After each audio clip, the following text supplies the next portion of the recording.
In the fall of 1999, John Doerr, a successful venture capitalist, showed up at Google's two-story office building in the heart of Silicon Valley. Co-founders Larry Page and Sergey Brin, along with their 30-member team, gathered to hear him speak. It was the first time they were introduced to OKRs. They learned that there are two main components to OKRs. O's, or the objectives that you hope to accomplish with a given set of initiatives, and KRs, or key results that are numerically based expressions of success or progress towards an objective. That 90-minute speech has been credited with changing the course of Google forever. John Doerr observes that OKRs are the scaffolding for Google's signature home runs, including 7 products with 1 billion or more users apiece: Search, Chrome, Android, Maps, YouTube, Google Play, and Gmail. But even though that fateful day at Google has made OKRs ubiquitous across the tech industry, their use is wildly inconsistent. There is a huge difference between teams that use them well and teams that don't. OKRs have since become a polarizing tool whose utility is intensely debated. Our take is that any leader needs a strong goal-setting system, and OKRs are our tool of choice for marketing leaders. In this lesson, we'll share the 5 best practices you need to get them right.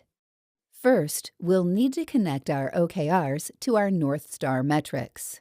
North Star metrics are the primary outcome metrics that measure the success of our overall marketing strategy. Products almost always have multiple North Star metrics to capture the many dimensions of the business that determine its health.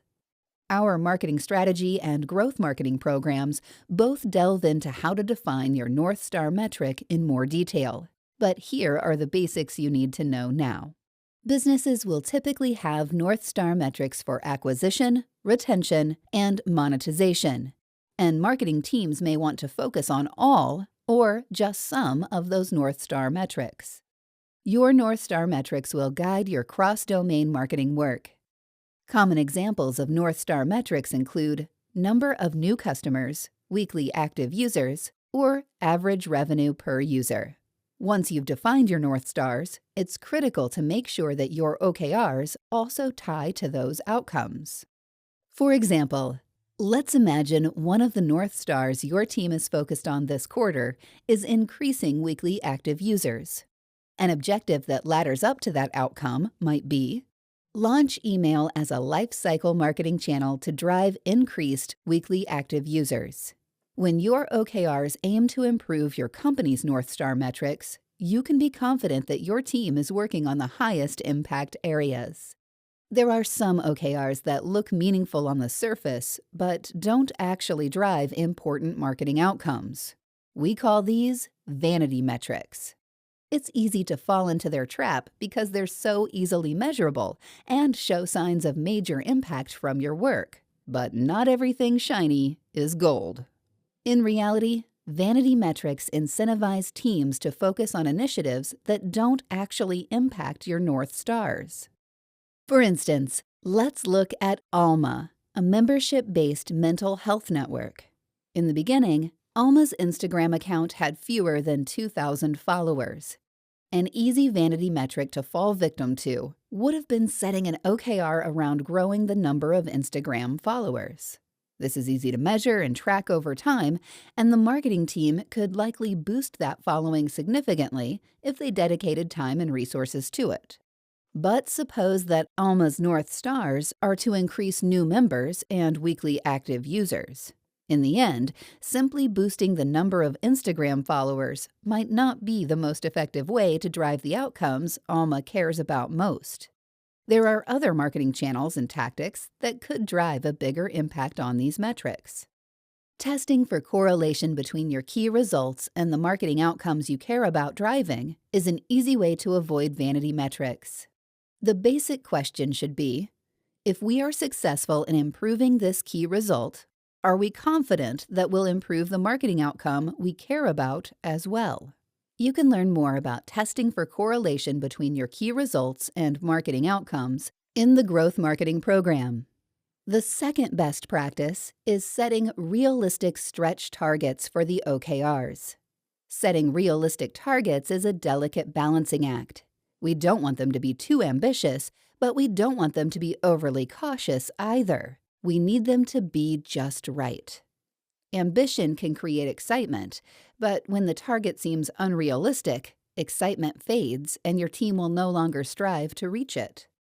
On the other hand, it's no good to be overly cautious. Targets that are too low tend to incentivize status quo work. Teams default to doing what's been done before without striving for improvement or innovation. Setting reasonable stretch targets is the solution. Reasonable stretch targets encourage innovation and evolution within the constraints of reality. During annual planning, company leadership will typically forecast a base case, or the base set of numbers that the marketing org will need to reach. These forecasts are the numbers that the OKR targets should build upon. Realistic stretch goals will look different from metric to metric depending on the initiative or company stage. But the guiding principle you should keep in mind is that your base case should be 70% of your realistic stretch target. In other words, if your team ends up achieving 70% of its target, it will meet the base requirement that you need to achieve. Let's see this in practice. Imagine that we're setting a goal for weekly active users in the product. The base case defined in forecasting was 2 million weekly active users. A good stretch goal, then, would be to take that 2 million and divide it by 0.7, or 70%, to derive the realistic stretch goal of 2.86 million weekly active users. Walking that backwards, if the team only achieves 70% of the 2.86 million, they get 2 million weekly active users, which is the base case that they needed to hit. Kieran says, if you aim for that stretch target, on average, you'll exceed your base. The third best practice is mapping OKRs directly to every team within your marketing org. Each team in your marketing org should have its own set of objectives and key results. Don't stop short when defining OKRs. Instead, get to the level of detail where each of them is actionable for the individuals on each team. You can start by setting OKRs for the functions that sit at the top of the org, but they then need to cascade down to the sub-teams and individuals who are closest to the work. Every team in your marketing org should have their own objectives. Without that clear direction, your teams lack a clear understanding of what they're supposed to be driving day to day, making it difficult for them to optimize their time or make trade-off decisions.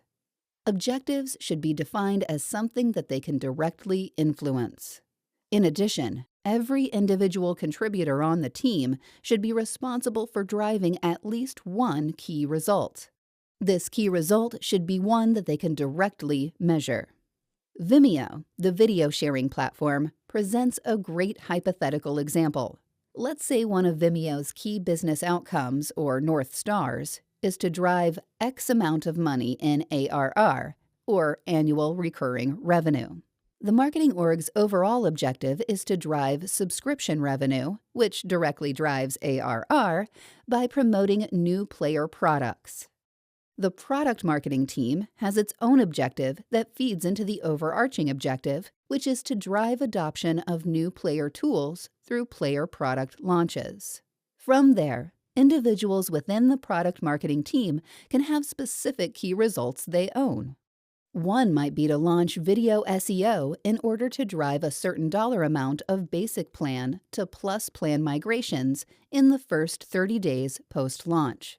And another might be to launch interactive video tools that drive a certain dollar amount in sales-assisted revenue via new upsells. The fourth best practice is to complement OKRs with project milestones.